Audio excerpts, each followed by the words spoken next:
하나님 주시는 말씀 같이 보겠습니다. 요한복음 2장 1절에서 11절까지 말씀입니다. 요한복음 2장 1절에서 11절까지 말씀을 제가 읽도록 하겠습니다. 사흘째 되던 날 갈릴리 가나에 혼례가 있어 예수의 어머니도 거기 계시고 예수와 그 제자들도 혼례의 청함을 받았더니 포도주가 떨어진지라. 예수의 어머니가 예수에게 이르되 저들에게 포도주가 없다 하니 예수께서 이르시되 여자여 나와 무슨 상관이 있나이까? 내 때가 아직 이르지 아니하였나이다. 그의 어머니가 하인들에게 이르되 너희에게 무슨 말씀을 하시든지 그대로 하라 하니라. 거기에 유대인의 정결 예식을 따라 두세 통 드는 돌 항아리 6이 놓였는지라. 예수께서 그들에게 이르시되 항아리에 물을 채우라 하신즉 아기까지 채우니 이제는 떠서 연회장에게 갖다 주라 하심에 갖다 주었더니 연회장은 물로 된 포도주를 맛보고도 어디서 났는지 알지 못하되 물 떠온 하인들은 알더라. 연회장이 신랑을 불러 말하되 사람마다 먼저 좋은 포도주를 내고 취한 후에 낮은 것을 내거늘 그대는 지금까지 좋은 포도주를 두었도다 하니라. 예수께서 이 첫 표적을 갈릴리 가나에서 행하여 그의 영광을 나타내심에 제자들이 그를 믿으니라. 아멘. 오늘 우리가 읽은 요한복음 2장 11절 말씀은 예수님께서 가나에 있었던 혼인잔치에 참여하셔서 물로 포도주를 만드신 그러한 사건입니다. 너무나 유명한 말씀이라서 아마 여러분들이 이 본문으로 설교를 수십 번 들었을 것입니다. 머릿속에 이 본문은 이런 메시지, 아마 그런 메시지가 그려지고 있을 것 같습니다. 자, 그런데 여러분 머릿속에 그려지는 메시지가 있는데 여러분이 그 메시지대로 살아내지 못하고 있다면 오늘 저희가 다시 한번 이 말씀을 묵상해 볼 가치가 있다, 이렇게 생각을 하고 제가 말씀을 준비를 했습니다. 자, 여러분, 잔치집에 포도주가 떨어졌습니다. 예수님의 어머니께서 아들인 예수님에게 야, 네가 좀 어떻게 해봐라 그러시면서 하인들에게는 저가 무엇을 시켜도 다 해라 그랬더니 예수님께서 물 항아리에 물을 가득 담아 그 항아리를 잔치에 가져다 주도록 했고 하인들은 그것이 물인 줄 알면서도 순종했습니다. 그랬는데 그 물을 마시는 사람마다 와, 이렇게 좋은 포도주를 나중에 가져오는 법이 어디 있냐 하면서 좋아했습니다. 그래서 예수님이 어떤 명령을 주셔도 믿고 하인들처럼 순종하면 기적을 경험한다. 자, 여러분, 이것도 오늘 본문에서 우리가 받을 수 있는 중요한 메시지입니다만은 물로 포도주를 만드신 이 사건을 기록하면서 사도 요한이 이렇게 결론을 내리고 있습니다. 예수께서 이 첫 표적을 갈릴리 가나에서 행하여 그의 영광을 나타내심에 제자들이 그를 믿으니라. 자, 이 마지막 구절에 매우 중요한 단어가 기록이 되어 있습니다. 어떤 단어입니까? 바로 표적이라고 하는 단어입니다. 영어로는 사인이라고 되어 있는데요.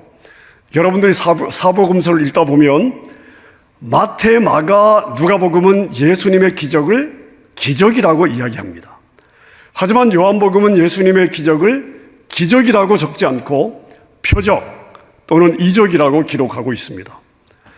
자, 요한이 똑같은 기적을 기적이라고 말하지 않고 표적이라는 단어를 선택해서 사용하고 있습니다. 이유가 무엇일까요? 자, 기적 자체보다도 이 기적에 주님이 주시는 메시지가 있다 하는 것입니다. 그러니까 예수님이 물로 포도주를 만들었네? 와, 예수님 진짜 대단하다. 앞으로도 우리 집도 포도주 떨어지면 물 떠서 한번 기도해서 포도주로 만들어 먹어야 되겠네?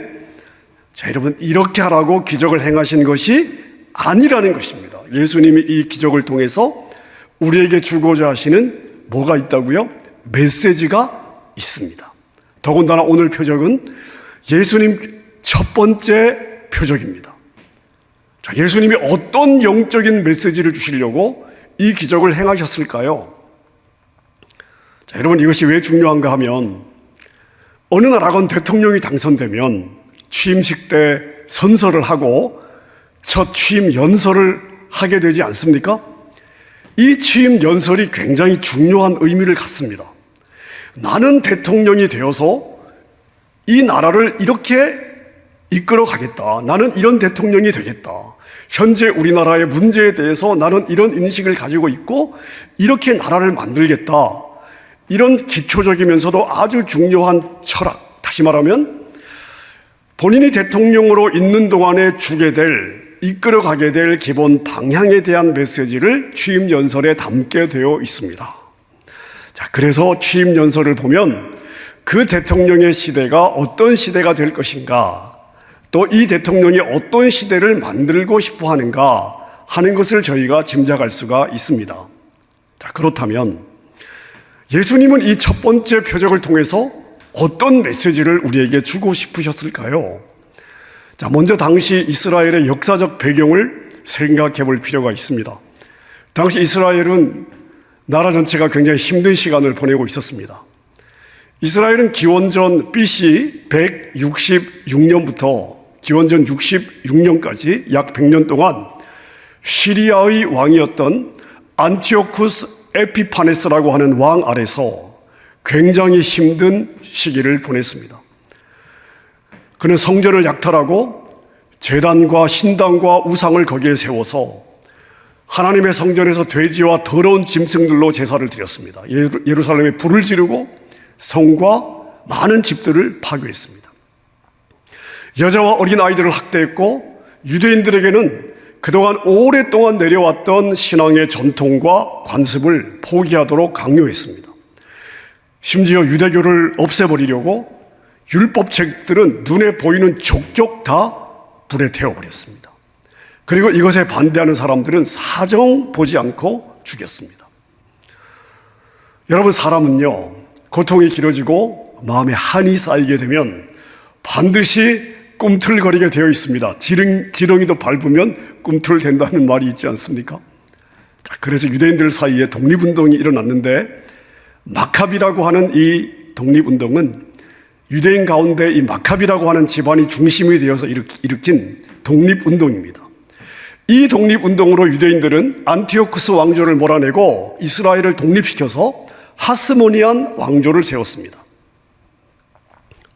이제는 좀 고생이 끝나는구나 했는데 이것도 얼마 가지 못했습니다. 마태복음 2장에 나오는 예수님을 죽이려고 했던 헤롯 대왕의 할아버지가 되는 에돔 사람 안티바스가 이스라엘을 점령하고 그때부터 헤롯 일족들이 유대인들을 다스리면서 괴롭히기 시작했습니다. 자기들이 제사장직까지 겸직하면서 이스라엘의 신앙을 짓밟았습니다. 그 과정에서 그리스 또 이런 여러 가지 정치적인 그런 부분들이 있었습니다만은 결국 그러다가 이스라엘은 로마에 의해서 나라가 없어지고 망하게 되었습니다. 자, 예수님이 활동했던 시기, 예수님이 태어나셔서 이제 사역을 하셨던 이 시기는 정치적으로 볼 때 이렇게 어둡고 캄캄한 시기였습니다. 자, 여러분, 이때 유대인들에게 유일한 소망은 누구였을까요? 당연히 하나님이셨습니다. 그래서 그들은 메시아를 열망했습니다. 구약에서 약속하고 있는 메시아, 그 메시아를 간절히 사모했습니다. 근데 그들이 사모한 메시아는 어떤 메시아입니까? 자신들을 로마로부터, 로마의 압제로부터, 로마의 식민지로부터 건져낼 수 있는 그런 힘 있는 메시아, 강한 능력을 가진 메시아를 그들은 기대했습니다. 그리고 그 메시아 신앙을 앞장서서 전파했던 사람들이 누구냐? 바로 그 당시의 바리새인들, 종교 지도자들이었습니다. 자, 그런데 예수님 당시에 대제사장이었던 안나스라고 하는 사람, 이 사람은 아주 교활하고 권력을 좋아했습니다. 탐욕이 많고 가혹하고 아주 잔인한 사람이었습니다.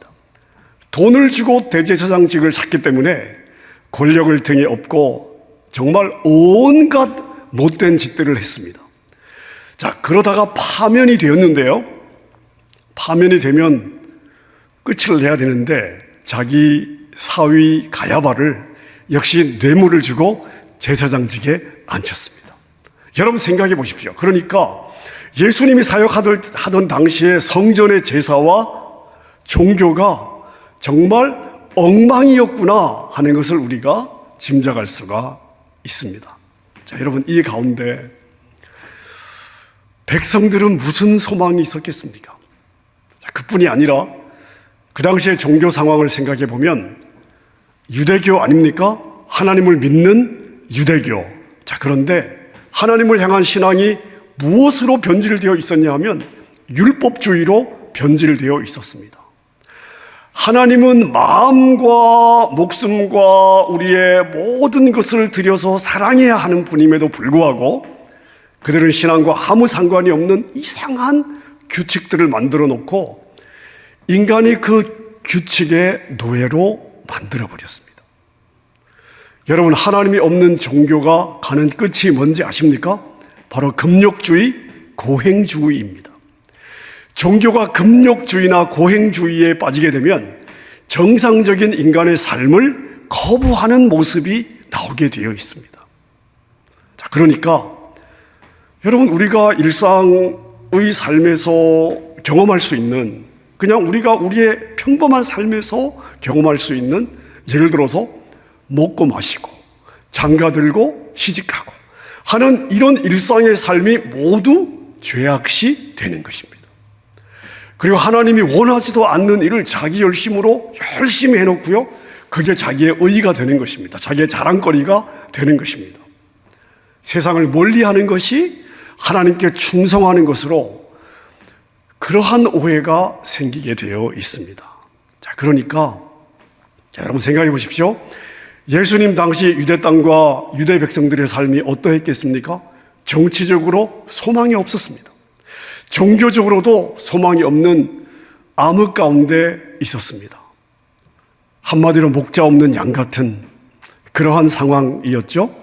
백성들을 둘러싸고 있는 환경들은 오랫동안 중병을 앓고 있는 것과 같은 심각한, 정말 영적으로 앞이 보이지 않는 그런 상황이었습니다. 이런 그들에게 신랄 같은 희망이 있었다면 구약 성경에서 약속하고 있는 메시아였습니다. 그 메시아가 자신들의 삶에 임하는 것 이외에 다른 소망이 그들에게 없었던 상황입니다. 자, 여러분, 이러한 시대 상황을 여러분들이 기억하시면서 오늘 가나 혼인잔치로 한번 들어가 보겠습니다. 자, 유대인들은요, 그때나 지금이나 돈에 대해서 어느 민족보다 철저한 사람들입니다. 물질을 낭비하는 법이 없습니다. 여러분이 아시는 것처럼 세익스피어가 지은 베니스의 상인 여러분 아시죠? 여러분, 이 책은요, 유대인들이 얼마나 지독하게 돈을 밝히는지를 고발하고 있는 그러한 작품 아닙니까? 자, 그런데 이 유대 민족이 돈을 아끼지 않고 사용하는 때가 있습니다. 언제입니까? 잔치할 때입니다.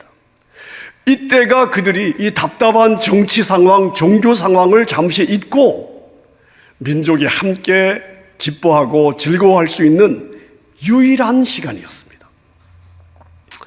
자, 그러니 결혼잔치라든지 이런 잔치를 하게 되면 돈을 아끼지 않고 최선으로 준비를 했습니다. 그래서 당시 유대인들의 결혼식을 보면 짧으면 일주일이고요, 길면 2주 동안 이어지기도 했습니다. 아무리 구두 세워도 잔치할 때는 돈을 아끼지 않았습니다. 실컷 먹고 즐겁게 놀고 춤추고 아깝지 않게 쓰고 즐기는 그러한 문화, 잔치 문화, 이게 바로 예수님 당시의 잔치 문화였고, 사실은 이게 현실을 잠시 잊고 공동체 의식을 갖게 되는 아주 유일한 피난처였습니다. 그래서 아무리 가난하고 못 살아도 잔치 하나만큼은 풍성하게 준비했습니다. 자, 온 동네 사람들이 신랑집에 모여서 신랑과 신부를 축복합니다. 초청받은 손님들은 풍성한 음식들을 마음껏 먹고 마시고 노래하고 춤추고 즐기고, 신랑과 신부는 왕과 왕비와 같은 그러한 대접을 받게 됩니다. 자, 여러분, 그런데 이 결혼식에 문제가 생겼습니다. 3절에 보니까 무엇이 떨어졌어요? 포도주가 떨어졌습니다. 한참 결혼식이 클라이맥스를 향해 치닫고 있는데 그만 포도주가 다 떨어져 버렸습니다. 여러분, 포도주는 새로운 출발을 하는 결혼잔치에 빠질 수 없는 필수품 아닙니까? 마음을 즐겁게 해주는 필수품입니다.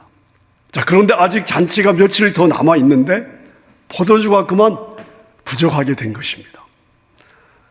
자, 잔치집에는요, 뭐니 해도 뭐가 풍성해야 됩니까? 네, 뭐니 해도 음식이 풍성해야 됩니다. 자, 그런데 가장 중요하게 여기던 포도주가 떨어졌습니다. 유대 풍습에 의하면 포도주가 떨어지면 잔치도 끝이다. 이게 유대의 풍습이었습니다. 자, 여러분이 그 잔치집을 멀찌감치해서 한번 쳐다본다고 한번 바라본다고 한번 생각해 보십시오.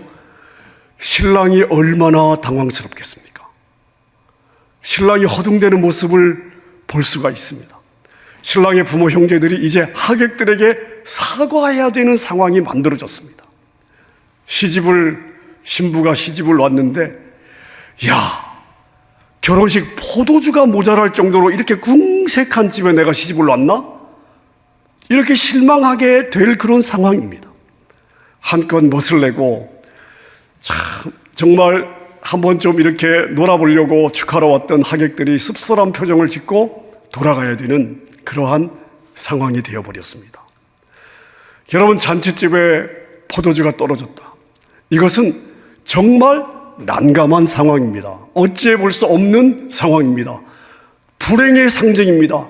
뭔가 크게 잘못된 그러한 상황입니다. 자, 그런데 오늘 본문을 한번 보십시오. 황당하게 끝날 것 같았던 위기의 혼인잔치에 다시 음악이 울려 퍼지기 시작했습니다. 주인의 얼굴이 펴지기 시작했습니다. 포도주가 공급되기 시작했기 때문입니다. 자, 이것이 어떻게 가능했을까요? 그 잔치집에 예수님이 계셨기 때문입니다. 그 잔치집에 예수님이 계셨기 때문입니다. 포도주가 떨어져서 위기를 만난 이 잔치집, 잔치의 기쁨과 즐거움이 날아갈 뻔했던 이 잔치집에 기쁨이 되찾아온 것은 어떻게 가능했습니까? 바로 그 잔치집에 예수님이 계셨기 때문입니다. 자, 여러분, 우리가 이쯤에서 그렇다면 예수님의 이 첫 번째 기적이 아니라 표적, 이 표적이 우리에게 주고자 하는 메시지는 무엇일까요? 첫 번째는, 여러분, 우리 기독교는 기쁨의 종교입니다. 우리 기독교는 잔치의 종교입니다. 아멘입니까? 여러분, 아멘입니다.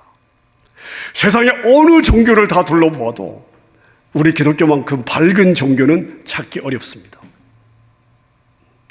예수님은 자신의 첫 번째 표적을 통해서 나의 시대, 예수님의 시대는 밝고 기쁨이 넘치는 시대임을 선포하고자 했던 것입니다. 구약시대는 율법시대 아닙니까? 법을 지킴으로써 하나님 앞에 섰던 시대입니다. 자, 근데 여러분, 누가 하나님의 법을 다 지킬 수 있습니까? 그래서 늘 죄인의 마음으로 하나님 앞에 서곤 했습니다.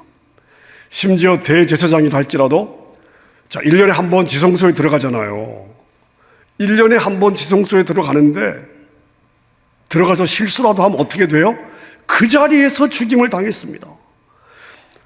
여러분, 제사를 드리면서도 마음이 편안했겠어요? 아니요. 마음이 불안했을 것 같습니다. 자, 그런데 예수님의 시대의 특징은 무엇이에요? 은혜입니다. 은혜. 예수님은 은혜의 시대를 시작하셨어요. 예수님의 시대는 은혜의 시대입니다. 예수님이 율법을 이미 다 지켜주셨어요. 완성시켜 주셨습니다. 그래서 누구든지 예수 안에 있는 자에게는 무엇이 없어요? 정죄함이 없습니다. 자유합니다. 물론 나는 여전히 부족하고 연약합니다. 문제도 많아요. 자, 그런데 주님 앞에 나아갈 때 내 안에 뭐가 있어요? 담대함이 있습니다. 왜요? 예수님이 계시기 때문에. 여러분, 우리 교회의 특징이 뭐라고 생각하십니까? 우리 예배의 특징이 뭐라고 보십니까? 바로 밝음입니다. 밝음, 기쁨. 우리는 죄인이지만 내가 내 죄를 주님 앞에 자복하며 나아갈 때 가슴을 찢고 하나님 앞에 나아가야 됩니다. 자, 그런데 공동체가 함께 모여 하나님을 예배할 때는요, 죄사함 받은 죄인의 기쁨이 그 가운데 있습니다. 죄사함 받은 그러한 감격이 그 안에 있습니다. 내 개인의 염려와 걱정과 근심을 가지고 나왔다 할지라도 내 짐을 십자가 앞에 내려놓는 순간 해방의 기쁨을 우리는 누릴 수 있습니다. 여러분, 이것이 우리의 신앙입니다. 자, 그러면 이 첫 번째 예수님의 표적을 통해서 우리가 내리게 되는 두 번째 메시지는 무엇일까요? 예수님을 믿는 저와 여러분들의 삶에 세상이 줄 수 없는 천상의 기쁨이 있어야 한다. 아멘입니까? 여러분, 저와 여러분들의 삶에 예수 그리스도가 주시는 기쁨이 있어야 합니다. 자, 여러분의 삶은 어떠십니까? 행복하십니까? 즐거우십니까? 여러분의 가정과 생활은 괜찮으십니까? 불안하지는 않으십니까? 늘 염려가 마음 한켠에 자리 잡고 있지는 않으십니까? 제가 잠언을 읽다가 잠언 14장 13절에 이런 말씀이 있더라고요. 즐거움의 끝에도 근심이 있느니라. 즐거움이 있는데요, 그 즐거움이 100%가 아니에요. 이 즐거움 끝에는 또 어떤 어려움이 생길까? 근심이 있습니다. 즐거운 것 같으나 뭔가 허전하고, 행복한 것 같으나 뭔가 빠진 것 같은 느낌, 삶이 꽉 찼다기보다는 허전한 느낌. 여러분, 이게 바로 포도주가 떨어진 혼인잔치집 같은 그러한 느낌 아닙니까? 난감함과 절망감, 채워지지 않는 뭔가. 여러분, 이것이 오늘을 사는 저와 여러분의 모습은 아닐까 하는 그러한 생각이 들었습니다. 자, 만약 그렇다면 문제가 무엇일까요? 내가 원하는 것을 얻지 못해서일까요? 그럼 내가 원하는 그것을 얻으면 행복해지겠습니까? 여러분, 지금 나에게 문제가 있느냐 없느냐, 부족함이 있느냐 없느냐가 중요한 것이 아니에요. 오늘 예수님은 우리에게 물어보십니다. 지금 너의 인생에는 내가 있느냐? 예수님이 나의 인생에 있는가? 여러분, 저는 제가 여러분에게 예수님을 믿느냐고 묻지 않았습니다.